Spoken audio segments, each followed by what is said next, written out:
Virtual camera. Mm. All I need to do is get the sound level down so it's not giving us Yeah. feedback.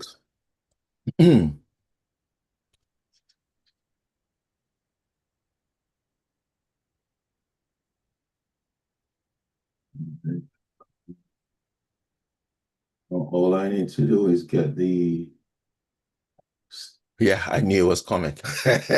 Right, okay. So recording now. Let's record. Click on record.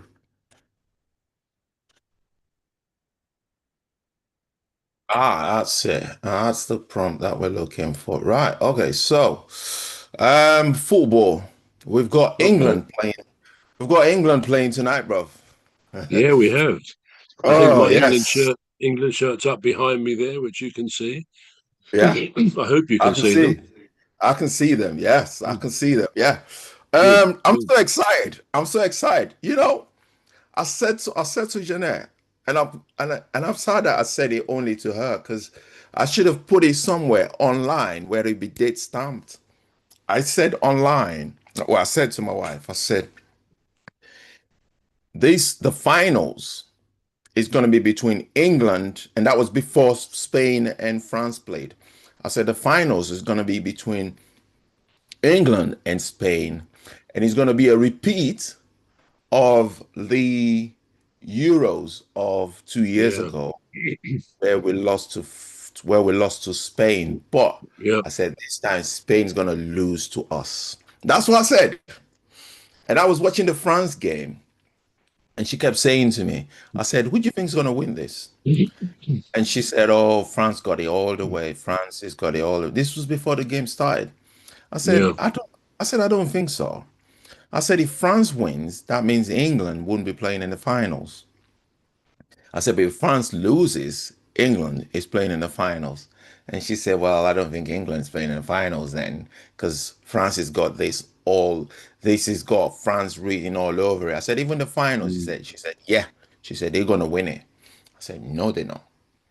And so what do you make of the game? France, Spain.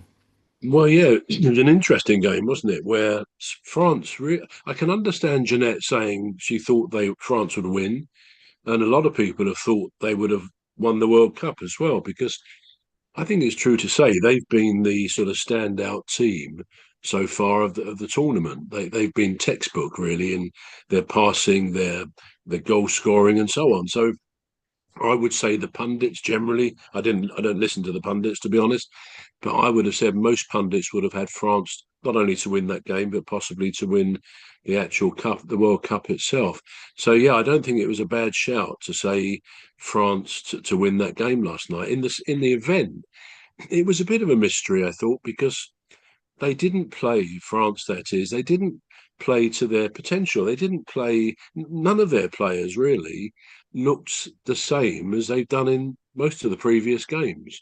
And indeed, I was reading this morning that Mbappe, their top man really, had a real go after the match about the manager, um, Didier Deschamps, who's been a manager for a few years and has been pretty successful. But he said, Mbappe said his tactics were sloppy, and he had a real go at his teammates as well. I suppose it's in the immediate aftermath of Mm, a frustrating defeat in the semi-final of the World Cup. But actually, Mbappe was no, he was no, he wasn't great on the pitch either. He missed yeah. a couple of shots he had, and a free kick went way over the bar. Which again, for a player of his caliber, you'd have thought he would have at least had it on target. But no, France didn't look like the France we've been watching. People like Elise, who I've got a particular affection for because he was a Palace player. Although I still say, I mean, for France, he's been playing up front in the middle, pretty much. Very occasionally coming out to the wing, which is where I think his best position is. I think that's where he plays at Bayern Munich, and he's a tremendous winger. The pace, his ability to get round people, and then he cuts in very often to go onto his left foot and smacks a goal in. Well, if you play like any player, if you play them not in their natural position, you're not necessarily going to get the best out of them. So I don't think that helps France. But even players like Dembele, who's been magnificent Yeah. throughout this tournament. He just was off key, apart from one pass I remember, which could have come to a goal. He did nothing. He just put the ball away. Whereas conversely, Spain, who, yeah, I mean, let's face it, we always know Spain are a very good side. I think they won the World Cup in 2010, so they're trying to win it again now and have got to the final. So they're a very good side, but you still wouldn't have given them the advantage, I would have thought, over France. But be that as it may, that's what happened. But the point is, I mean, I caught the pundits for a few moments afterwards when all the adverts had finished, Mm. and they came back. And as I say, I don't like watching the pundits. They can talk sense. They're so-called experts. They played the game, etc. But ultimately, I'm interested in watching the action and making my own judgment on what I see. But what little I did see was that they kind of were saying, "Well, what was wrong with France? With France, why was Spain better tonight? Blah blah blah." And actually, to me, there's a simple answer, and that is humans are not robots. We talked about this in other subjects. We're not Mm. robots. So one day we may be really good at something, whatever it might be, our job, our music, our anything. Another day, it all kind of collapses, it disintegrates, it just doesn't work. I mean, they're the two extremes, if you like, either brilliant or rubbish. And very often, most of us are somewhere on the spectrum within there, hopefully towards the better side. But France, so they didn't play as well. So what? I mean, it matters on the day. Whatever team does it on the day, Mm. they tend to carry the prizes. But isn't that the magic of not just football, the magic of sport? That you most of it is not predictable. I mean, I often refer back to my team, Crystal Palace, when early this year we lost in the FA Cup as FA Cup holders from the previous season to Macclesfield in Manchester, a sort of non-league team. You can say, well, how did that happen? But actually, FA Cup giant killings are the stuff that it's made of. It's always been a bit like that. People want to see the underdog come through and win. Now, on paper, no way were Macclesfield going to beat Crystal Palace. On the football field, they jolly well did, and good luck to them. And it was not pleasant as a Palace fan at the time, but it's what the game is all about, and that's why predicting is a very difficult business. Now, you said France wouldn't get through, Spain would, and you proved to be right. And Mm. I would actually lay claim to something else, which is well evidenced by those who know me. Before a ball was kicked, and despite all these years of hope and optimism and expectation, it all crashes and goes to dust at these tournaments. My gut feeling, and it was a gut feeling, an intuition more than more than logic, really. I said before this tournament started, I actually think this is England's time. I think it just feels Yes. to me, it Yeah. just feels, it just for various reasons, that they're going to avenge all these years of hurt. And we've been so disappointed for so long. Now, of course, we may lose the match tonight, we might do, but I just have that feeling that we're going through beleaguered times. This country is a beleaguered nation for various reasons at the moment, and not good reasons. And I just think it will create the most massive lift for people in this country, patriotic people who love this country. If we were to win the World Cup, I think it would be a real shot, a positive shot in the arm. And I obviously hope we do. What does disappoint me, but I raised this, I only read it because to suggest that our players shouldn't need too much motivation. Now, there's a very good Talksport radio show called Simon Jordan and Jim White. Jim White is the host, and Simon Jordan used to own Crystal Palace. Is a Mm. very good pundit, if that's the word for him. He's a great speaker, great orator. And this post on Facebook by somebody called Sam Baines, I don't know who that is, and I don't really talk for the veracity, that the authenticity of this, but it is under the Simon Jordan and Jim White Facebook page. Mm. And this chap Sam Baines says this. He says Messi, speaking about the Scottish support for Argentina ahead of their semi-final against England. I see you got that little smile on your face, that knowing smile of what's to follow. Now, Yeah. this is attributed to Messi, as to words he said. I don't say. it's definitely the case, but the chances are, given the setup I've described, that it probably is. But let's not say it definitely is. Anyway, Mm. Messi is supposed to have said, I've always prided myself on my charity work and philanthropy. So if I can bring happiness to the Scottish people just by playing football, then I know I'm doing something right. It's all good so far. As a kid growing up in Argentina, you're told about the love the Scots have for Diego Maradona, of course. Mm. Probably because of the hand of God goal. That's probably why they love him. Anyway, Messi says they are united by their, and this if this is what he said, I find it's quite sad actually. But there Mm. we are. They're united by their hatred for the English, not the English fans, but for the English, and their love for cheap alcohol and cocaine. But we have a job to do on Wednesday, and I'm just trying to focus on that. That is Messi. So very uncomplimentary words from him, and we know we some say it's banter. I think many Scots, not all, many Scots do hate English football and perhaps other elements of England for whatever Yeah. reason. They have the prerogative to do that. But I still find it a bit sad because you and I have said before that if, and it, they may say it's easy to say this, but I think we both mean it. If it was Scotland in a semi final and England were out, I think there would be a great many English people, not all, but a Absolutely. great many who would be supportive of Scotland or Wales because we would bring in our Britishness, and it is the UK, it's one of the home countries. But sadly, when Absolutely. it's England, often the home countries go and buy the shirts, the football shirts of the other side. And at the end of Yeah. the day, there's no point getting too upset about it because nothing's going to change that No. vitriol against us. But my point really is I don't believe our team, which is a very good team in my Mm. opinion, Yeah. although we didn't play as well the other day against Norway as we could do, but I think we did enough to win. But if our team need any more motivation to beat Argentina, not least history. We've had with a hand of God goal, which was not seen by the ref, where Maradona, brilliant footballer, simply put his arm up and hand pushed the ball into the goal, and it was so quick that the officials didn't see it. But it's always been known as the hand of God.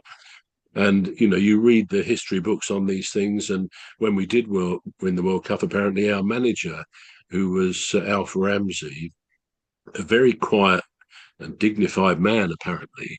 He actually, after one of the games in that tournament, I don't know, I think England must have beaten Argentina during the route to the final. Mm.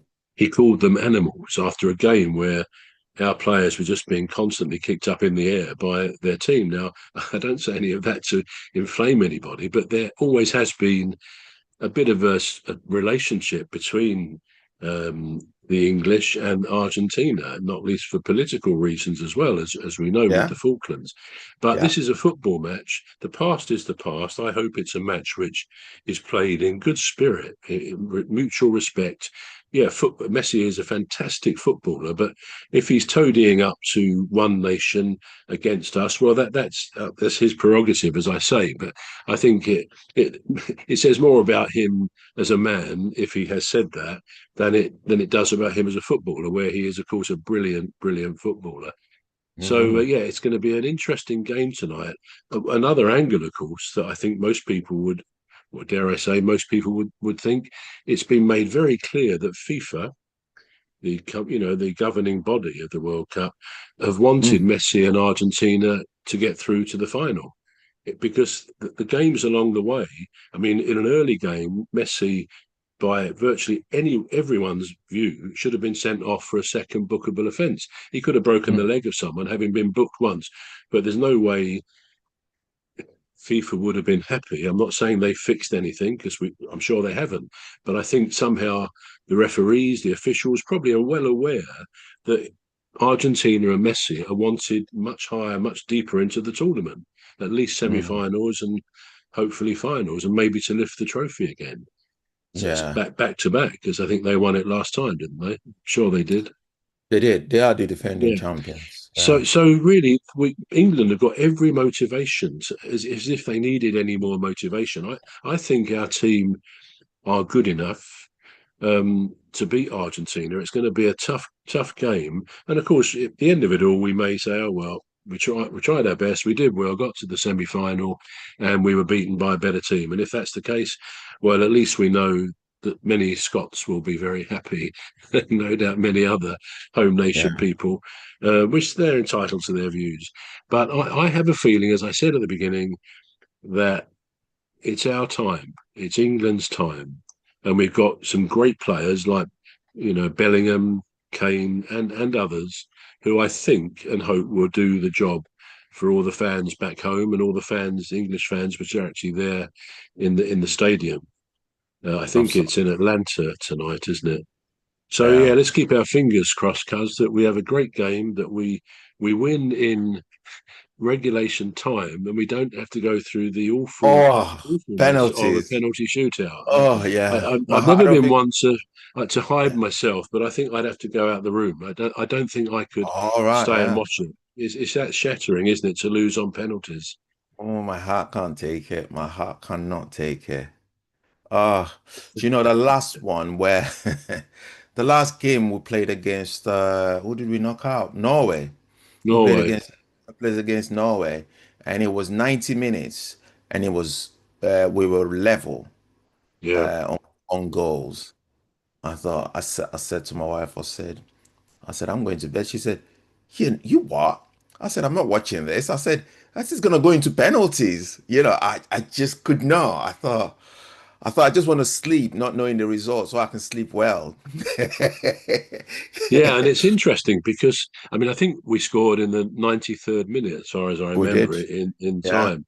But we I mean, did. even that game, what has been a feature of this? I think because FIFA, in many ways, have created many problems for themselves, probably unwittingly.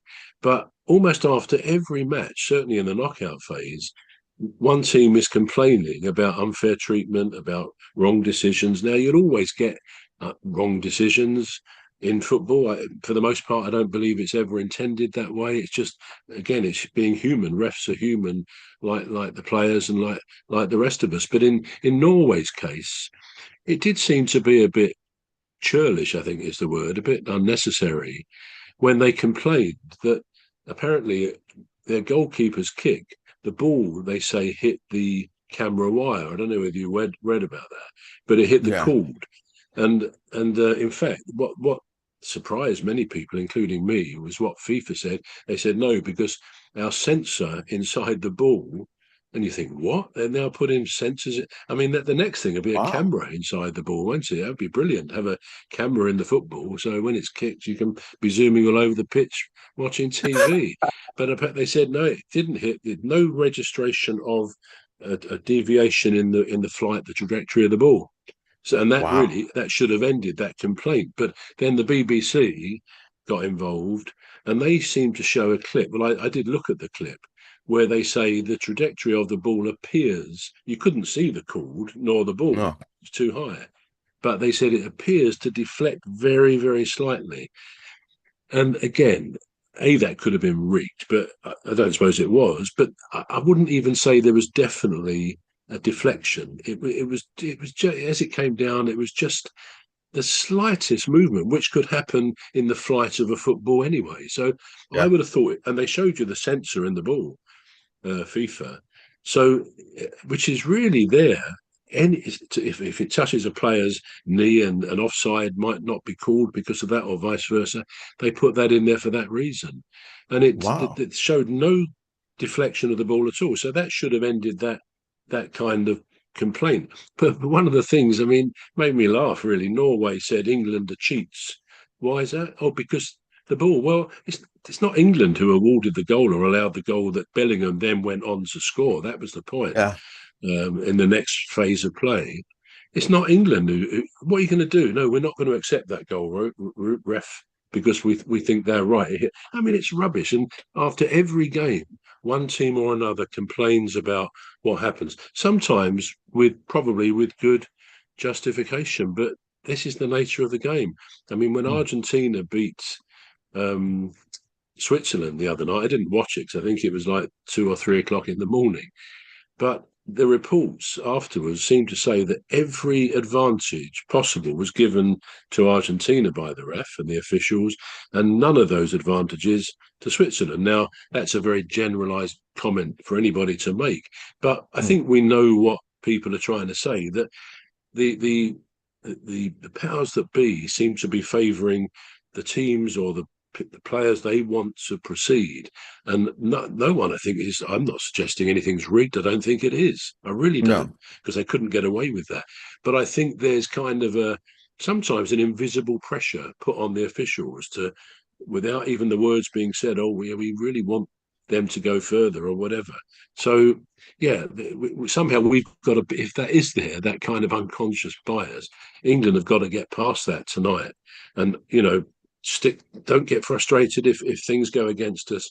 Just keep going, and I think at the end of it all, I have a great feeling that we're gonna be victorious and end up in the final. I think it's in New York on Sunday. So let's hope we're going to be there.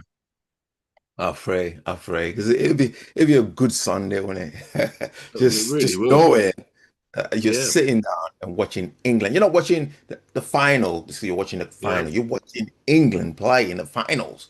Wow. I would, yeah, yeah, I'd leave for that. Now, the next one that we're going to talk about is Sporting KC interested in Mohamed Salah. Now, it's a Sporting Kansas City have made Mohamed Salah the top target after his Liverpool exit. So now it's gone the opposite way, isn't it? Well, if it does materialize, because we know nothing is set in stone at Yeah. this stage with transfers, but it seems to be going the other way. We thought, well, I'll speak for myself. I thought he was going to go to Saudi. That's what I thought. I thought, well, all said and done, he's going to end up in Saudi. But America, what we thinking? Mm. It's interesting because I wonder now, because enough players have gone to Saudi, and as far as I know, many of them are still there. Even Mm, Ronaldo, I believe, is still there.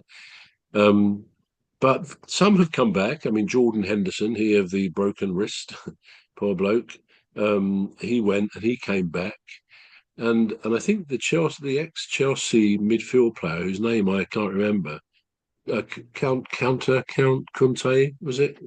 He was a very good midfielder, but I think he's now back on the scene. I don't think he's at Chelsea, but I think he's come back. And maybe enough players now have made the return journey, some of them because they didn't like the climate. Even though you've got aircon everywhere and all that, mm, um, it's a different lifestyle totally. And not to say it's bad. It's probably a very nice lifestyle in a taxless haven like Saudi, but it won't be for all, and it won't be for some of their families. Now, that may mean that players who may otherwise have gone there for the dollar, for the pound, would think about it again, because many of these guys are towards the end of their career, so they're likely or possibly have a family who they wouldn't want to necessarily impose on that family a very uncomfortable climate, which for us in a moderate climate like this, we're not used to even the weather we've been having the last few weeks. Brilliant though I think it is, and I hope it mm, carries on for a while yet. So that may explain why some players are not automatically going there. Kansas City, well, the American soccer leagues, they're not they're not obviously as strong as the leagues in Europe or South America. They're just not. But it still will provide a very nice living for players of Sellers' ilk and his ability, because he's clearly still a very good player. I mean, he's probably had his best time now as he gets older, which may mm, be the problem at Liverpool. He didn't quite do it in his last season there. So mm, I think that would be quite a good move for him. But again, it's a massive change of environment and culture, everything really, not so much culture, but a lifestyle for him and his family. So it's really down to whether these players are prepared to accept all that, obviously in exchange for a lot more money. Equally, most of them, they're all in the Premier League, are all multi-millionaires anyway. Money may not be quite the attraction that it would be if they were not of that, that level of finance. Mm. So yeah, I like Mo Salah. I think he did a great job at Liverpool. I think he did all right for Egypt in their World Cup, and I wish him well an Mm. English football fan. And we'll wait and Yeah. see what he does. Yeah, wait and see what he does. Yeah. I was just taking it aback a bit because I thought, yeah, it's probably going to end up in somewhere in Europe or Mm. Saudi. I didn't think America was on the cards for him, but we never know, do we? Now, the next one is Xavi Alonso confirms Garnacho will leave Chelsea. There is interest in him from other clubs. Hopefully he finishes in the best possible way for everyone. Now, it sounds like they're chucking him out because there's no Mm. club that's named to have an interest in him. It just seems like, all right, so he's leaving Chelsea, he's leaving Chelsea.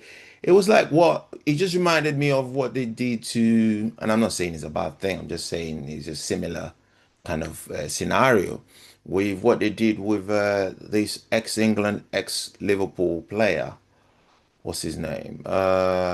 Oof. It's gone to Not a club. Henderson, not Henderson. No. No, he was at Chelsea, but he wasn't training with them at Chelsea. Mm. And he got sold. He used to play for England. He's a Liverpool lad, but anyway, it'll come to me in a minute. And it just sounded like the same thing they did to him, and he Mm. was at Chelsea actually. So he actually left Chelsea because he just couldn't stay there. He didn't fit in. He didn't fit in. Enzo Maresca wasn't using him. Oh, I'm thinking of his name now. Raheem Sterling. Oh right, Raheem Sterling. Yeah, yeah, Raheem yeah. Sterling, yeah. And he just couldn't fit in, so he was at Chelsea, and then they thought, well, we've got to offload him. We don't care where he goes, but leave the club. Now, the same thing is happening to Alexandra. Is it Alexandra or Alejandra Garnacho? I know it's Alejandra something, but Yeah. Garnacho. It seems like the same thing that's happening to him. What's wrong with this? What's wrong with the lad?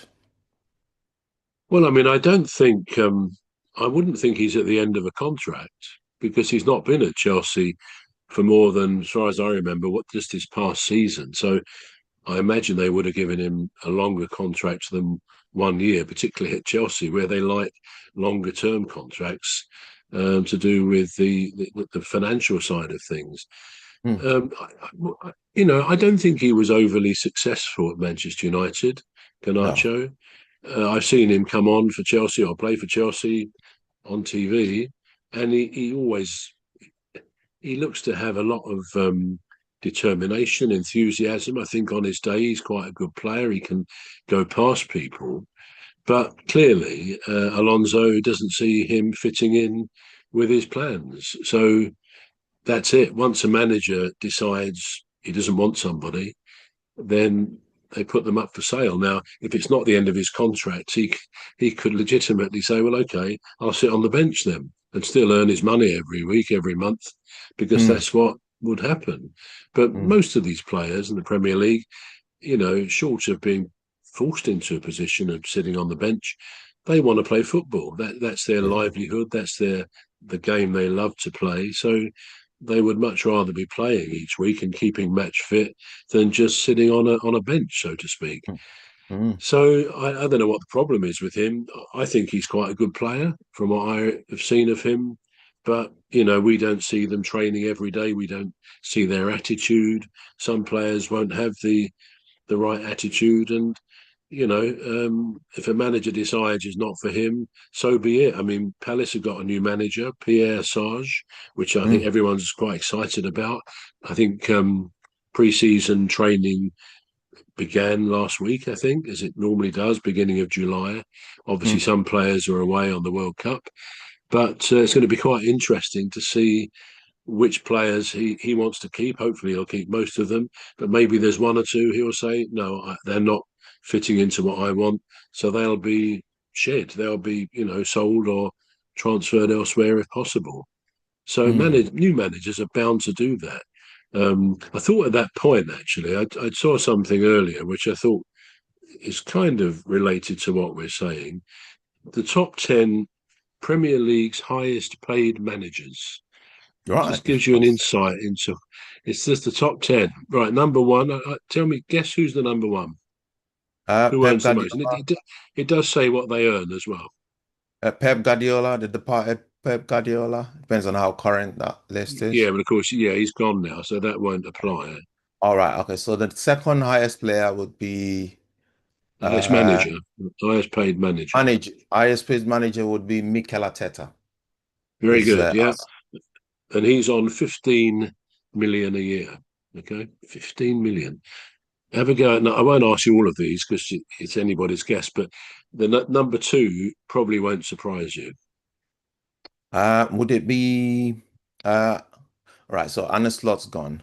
Number two would be hmm, would it be Manchester United's manager? No, it will be Crystal Palace's ex-manager, Nottingham Forest, 13 Oh, million. Remember I Oliver said last week, Glasner. yeah, Glasner is on 13 million pounds a year on a 3-year Wow. contract. So he's not doing too badly, is he? I wonder if that money No. swayed him to go to Forest. What do you think? Yeah. Right, and I'll tell Yeah. you what the others are. Number three, Chelsea Alonso, 13 million, same as Glasner. Number four, Enzo Maresca, Manchester City. He's on 12 million. And I suspect, as you suspect, that Guardiola was on somewhat more than that. But Hmm. Maresca, number four. Number five, De Zerbi at Tottenham, £12 million. Let's remember that's £1 million a month. And as far as I know, they're not saying it about these, but very often the club will also pay the tax, so that 12 million Oh, a wow. month is a net. But I don't know that they may not be paying the tax. Even if Oh, they're not, they're still a heck of a salary. Number sis. six, Iraola at Liverpool now, 10 million. Number seven, Unai Emery, Villa, 9.5 million. Number eight, Eddie Howe at Newcastle, 9 million. Number nine, Michael Carrick at Manchester United, 6.5 million. And the last one, David Moyes at Everton, number 10, 5 million. Now, I imagine he might be marching into the owner's office after seeing this list and saying, Oi, I'm too experienced to be bottom of that top 10 list. But it is an eye opener, isn't it, into It is. the financial world football managers and, of course, footballers live in. I mean, it's a different planet for most of them, so that when they are fired, as many are with alarming regularity, they walk away with another boatload of money. Mm. Probably one of the only jobs you can have that you can fail at and be given, as I say, a shed load of money. But good luck to them. We'll see if all of them earn their money in this coming season. But it's an eye opener into what these people earn. And as I say, players very often the top players are on even more significantly more than that. Wow. That's quite a lot of money for players to be Absolutely. earning, for managers to be earning. Yeah. Mm. Oh, okay. Now, Nicholas Jackson is joining the tour in Asia, for the pre-season. And we're looking forward to him working with us. Now, I thought he was at I thought he was at Bayern Munich, Nicholas Jackson. Yeah, just Uh, tell me again. You say joining the tour. What do you mean? so this is Zabi Alonso saying Nicholas is joining the tour in Asia, and we're looking forward to Oh, I working with. see. I Yeah. see. So I thought they sold him outright, but he must have been there on I loan. think he was on loan, wasn't he? He was, and he's Right. obviously gone back. He's So gone he back was to on Chelsea, loan. hasn't he? Yeah. So now he's gone back to Chelsea. Now he's going to be joining Chelsea again. What are we thinking of Nicholas Jackson? Well, I mean, I can't. I'm no authority on him. I mean, I probably saw him play a handful of times. Um, I think he was one of that group with, say, Trevor Chalobah, who actually is in Yeah. the current World Cup squad. I think he was put in there as a replacement, and he's not a bad defender. He played at Palace on loan for a few months early last season, and Right. so there was a group of them at that stage. I think, including Saka and others, the same sort of vintage, if you like, and. Yeah, he was very much a part of that group, and I think he used to come. He played, and as I remember, I don't remember anything that was bad about him. He just seemed to fit into the team quite well. But having been out in, as you say, I think it's Bayern, then Mm. really we probably haven't caught up with his form. Or, I mean, clearly Alonso thinks he's good enough to bring him back and use him. But maybe he's saying, well, he's joining our tour, and I'll be able to look at him firsthand and decide if I want to keep him. It may Yeah. simply be that. Yeah, it might. Yeah, it might just be that. Yeah, but he, with the with Bayern Munich's form, he must be doing well to Yeah, to be yeah. featured in games. Yeah. Now, what are we thinking of Rashford? He's obviously not. You always bring him up. Yeah, go on. What What do were you we going to say? what do we make of Rashford in the England team at the moment? Well, neither you or I like to sit here on our weekly podcast Mm, and have a go about somebody, because at the end of the day, they're all doing their best. We're all humans. We're doing our best to survive, aren't we? To live, to enjoy, to be decent people, and in his case, to be a decent footballer. And he's go back over his career, mainly at Manchester United, but also more recently at Barcelona. He mm, clearly has been a very, very good footballer. I don't think anybody would doubt that. I think he almost engineered a bit of his own downfall, if that's the word, certainly at Manchester United, but by, as we said before, getting a bit involved in politics. And I don't doubt that he achieved some positive aims, results from that involvement. But I think football clubs, particularly the Premier League and other top leagues, they actually like to take care of everything for the footballers. So they've got nothing at all to worry about mm, except to play football, and any side matters are taken care of. Now, of course, footballers will still have things they worry about. It's the nature of life, but generally, it's all taken away from them. All other elements that could interfere. And really, Rashford kind of went outside of that. And I think Man United lost a bit of patience. So he went off to on loan once or twice, I believe, and wound up at Barcelona, where I think there were different stories coming out from that club last season. Sometimes it was, yeah, they're going to sign him permanently for X pound, X euros. And then it was no, they don't really fit it. He's not fitting in there. So on and so forth. And he then winds up in the England squad, which I think a lot of people, probably myself included, were a bit surprised about, because I have a feeling, and as I say, I'm not knocking him. He's a very good footballer ultimately, mm. but I just feel he could be. Maybe he is. Maybe he isn't. I feel he's a bit of a divisive figure. Now, he may fit in with the team, the dressing room, brilliantly. What do I know? But generally, I would say I've been content that in the last few games, Tuchel hasn't started him. I think it would disrupt the team. He's basically got the team, which I hoped he would, that he feels can do this job, and then he tinkers with it with substitutions later in the game, which is how I think how it should be. But he starts with the squad we know he thinks is best. Just to say there, I think it's very frustrating that Quansah still has to serve his second game ban, which I Mm. think many people will think is pretty atrocious. Yeah, it was a foul. It was a sending off foul, but it was no intent. I know intent doesn't always make a difference, but why Mm. he got more than a one-game ban when we all know the USA player who was red carded following a political call from Trump, then Infantino, the president of FIFA, magically suspended the ban. And now, as it happened, the USA went on to lose 4-1, I think, to Belgium, Yeah. which was probably just as well. And maybe FIFA needed to thank their lucky stars that that happened. Because if the USA had won, then I like the USA's team. No, it's nothing about that. But if they had Mm, won, playing a player who had been banned, and there's no options really to suspend or cancel that ban, then it could have invalidated a lot of the World Cup thereafter, because teams might mm, say, well, hang on a minute, like us, our players serving two matches. He's weakened our team by not being there. Certainly will tonight, arguably. And yet the USA was allowed to continue. So if they'd won and they were still there, it would create some problems. But mm. yeah,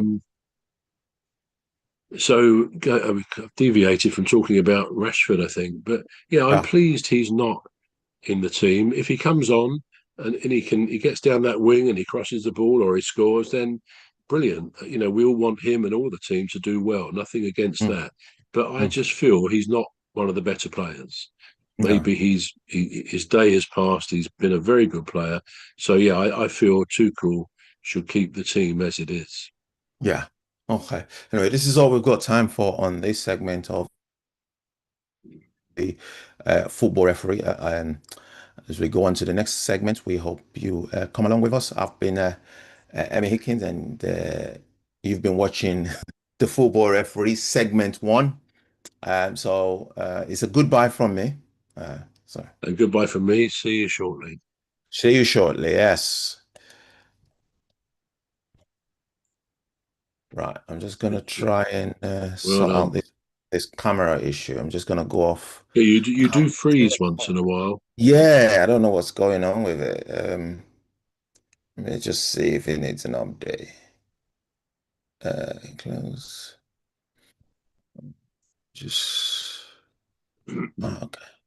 So all right, let's just try that again. Let's quickly try that again. Let's see. Well Okay. done. Hopefully I won't have to adjust it again. Right, okay, so let me just do the recording again. Love to do the stream into